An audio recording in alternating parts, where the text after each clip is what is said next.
ロシアの首都モスクワ大炎上。ロシア国内で最も防備が固められている場所をウクライナ軍が攻撃に成功しました。多くの市民がこれを目撃し、ウクライナ軍による攻撃の凄まじさといったものを目撃、そして撮影し、インターネット上に数多くの映像が公開されています。ウクライナ軍の攻撃はかつてない規模に出動量が増大していることを証明してみせました。皆さんごきげんよう、上川薫です。今回取り上げる話題は、ウクライナ軍による首都モスクワ近郊に対する大規模攻撃の成果について解説していきましょう。また、調べれば調べるほどロシア国内の状況が悪化していることは次々とニュースで報じられています。日本の地上波ニュースでは全く取り上げられない、こうしたロシア国内の劣化状況について合わせて解説を行っておきます。今回の攻撃で世界的に拡散された映像があります。それがロシアの製油所に対する攻撃を行った時に石油の貯蔵タンクに対しても攻撃を行いました。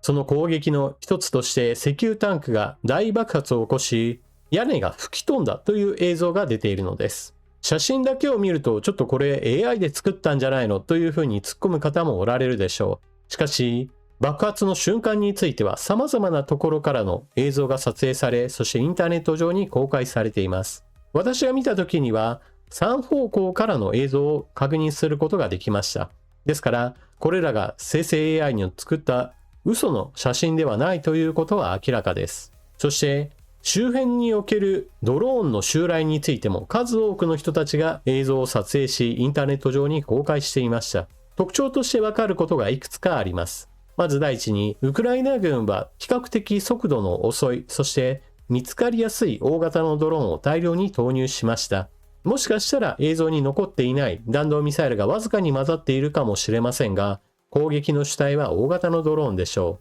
う。こうした大型のドローンは決してものすごい高性能といったわけではありません。ウクライナにしてみれば自分たちの国力で作れる兵器を大量に生産し、それをもってしてロシアの防空網を突破することに成功しています。そもそもロシアは圧倒的に攻撃にかける軍事力や予算といったものが偏っており、防空網の整備には明らかに力が入りきっていません。ロシア全体で見た場合においては、首都周辺には多くの防空部隊が配備され、高層住宅や高層建築物のエアポートには対空ミサイルを配備するなど、非常に偏った防空戦力の配置を行っています。そのため、ロシア全土においては、数多くの石油精製施設などが無防備かそれに近いような状態となり、ウクライナ軍の攻撃は様々なところで実施されています。ただし、そこには一つ問題があります。多くの人たちにとって直接自分のこととして受け止められていないという問題があります。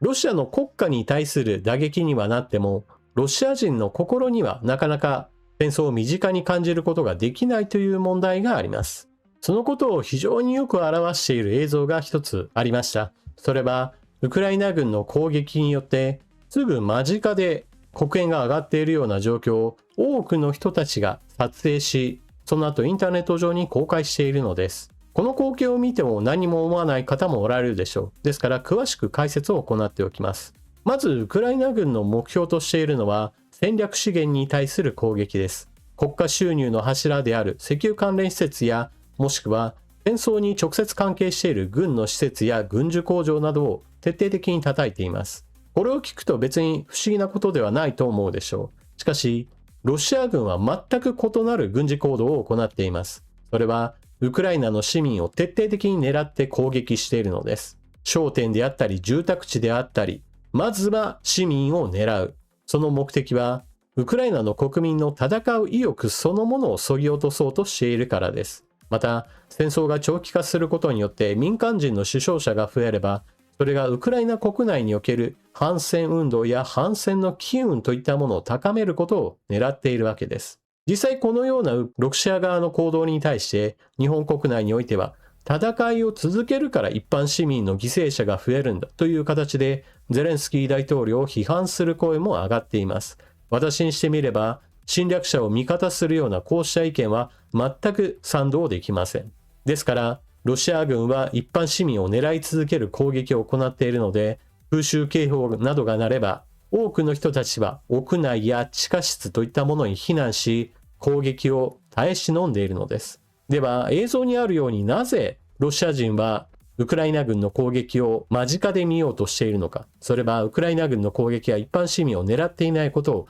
ロシア側の人たちが知っているからです。これまで様々なところに攻撃を行っても、それが自分とは関係ないと思うからこそ、攻撃の最中であるにもかかわらず、道路に出てきて、そして間近で映像を撮影しようとするわけです。これが逆の場合であれば、全く反応は異なっています。なぜならばロシア軍は一般市民を狙った上に、そこにさらに追い打ちをかけるからです。これをダブルタップ攻撃と呼びます。例えば一度目の攻撃が終わった後、その周りで被害状況を確認し、また被害を復旧しようとする人たちが来ます。もしくは野獣馬も集まるでしょう。しかしそうやって人が集まったところを狙って時間差で攻撃を行えば、より大きな被害を狙えるのです。実際ロシア軍によるダブルタップ攻撃というのは頻繁に行われており、そのためウクライナはそうした攻撃現場に近寄らないようにと呼びかけています。しかしどうしてもそうした危険な場所に行かないといけない人たちがいます。それが消防士の人たちです。例えば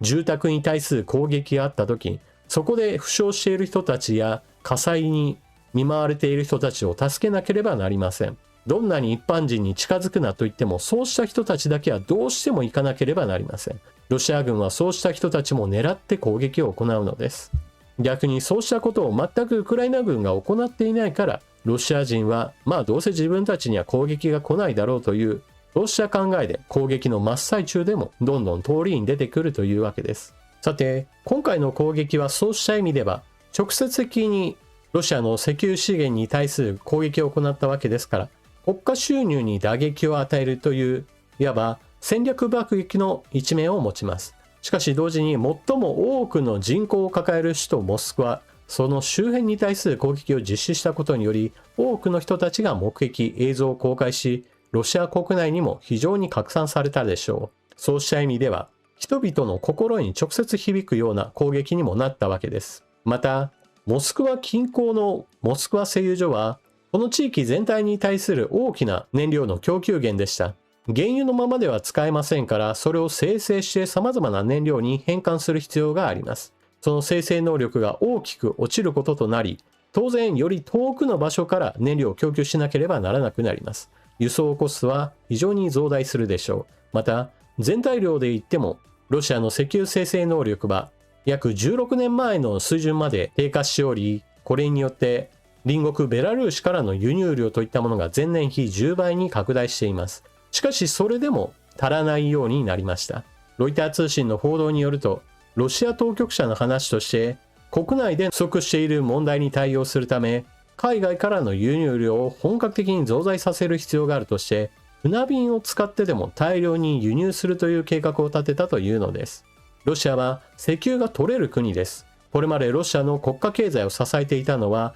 石油と天然ガスといった資源であり、これまではそれらを海外に売りまくることによって潤ってきました。ところが今、ウクライナ軍の攻撃や方々に行われそれらが成功することにより、石油生成能力が悪化、ついには各地で燃料不足が発生、いないだけではなく値段も大幅に上昇するなど、ロシア経済全体に対する打撃を与えています。そして、ロシア当局はアジア圏の国からの船便で燃料を輸入しようとしていると報じています。というのも、従来ロシアは近隣のカザフスタンやベラルーシといった国からの輸入といったものを増大させようとしていたのですが、そもそもこれらの国々においては、大体年間の使用量といったものが分かっているわけなので、過剰な生産設備を大きく持っているわけではありません。すでにベラルーシは自分たちの限界量に近いような量をロシアに輸出しているような状態で、これ以上さらにもっともっとというような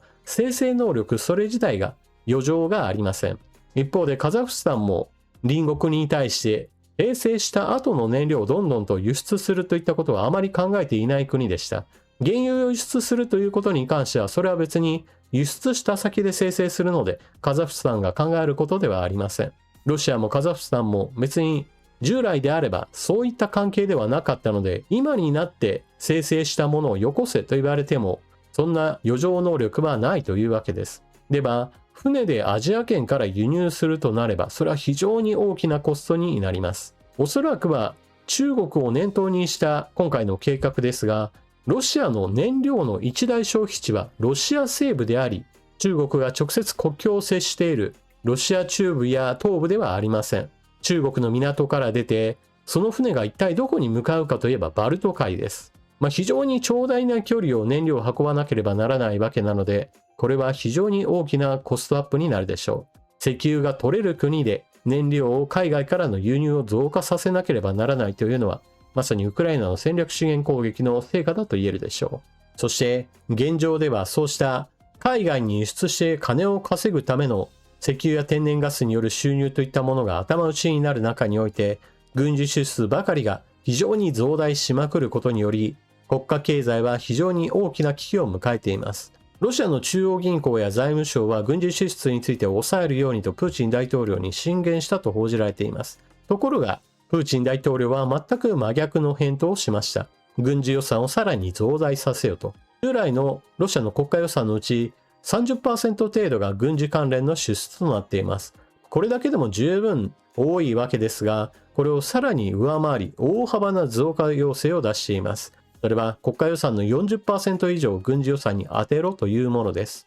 すでに2026年の第一四半期においては、税収の 65% が軍事関連予算へと割り当てられているという異常な状態が報告されています。さらにロシア国内の歪みといったものはさらに強烈なものとなっています。多くの働き世代がどんどんと戦場へと駆り立てられることによって、現在ロシア国内においては労働者不足がさらに深刻化しています。その問題に対応するためにプーチン大統領が取った策というのが、より多くの子どもたちを労働者として働かせるために選抜を強めようというものです。これは日本でいう小学校や中学校、その後における教育方針として、高校、大学といったものへと進ませる人数をよりギュッと絞って、高校の段階から職業訓練校のようなものへと導いて、より多くの人たちをすぐにでも肉体労働系の仕事に配分しようという国家の政策です。これを実現するために教育現場においては、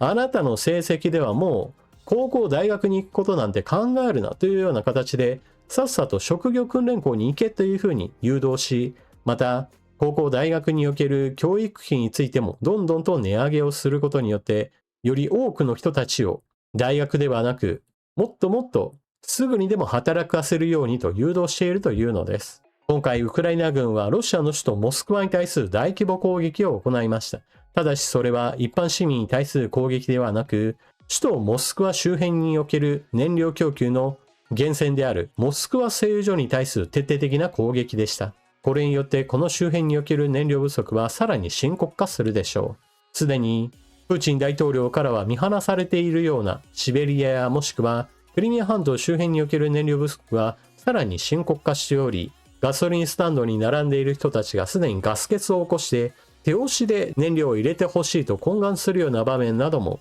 住民が撮影しインターネット上に公開しているぐらいです。おそらくプーチン大統領は大都市圏の人たちの反感といったものを鎮めるためにも、さらに地方に対しては切り捨てを進めて、なんとか体裁だけは取り繕おうとするでしょう。しかし、ウクライナ軍の攻撃といったものがこれからもさらに増大するのは明らかです。なぜならば、ウクライナは現在もなおヨーロッパを中心として確実な支援を受けており、ドローンの製造計画においても、さらに年間で300万機以上の増産計画を持っています。この計画の中には、長射程の大型のドローン、それも新型のものも数多く含まれています。従来よりもより長く、そしてより強力な破壊力を持った大型のドローンも増えてくることを考えれば、ロシア軍にとってこの後の戦いというのは時間は敵になるでしょう。皆さんはどう思われるでしょうか。というわけで今回の動画はここまで。最後までご視聴いただきありがとうございました。チャンネル登録していない方はぜひともチャンネル登録よろしくお願いします。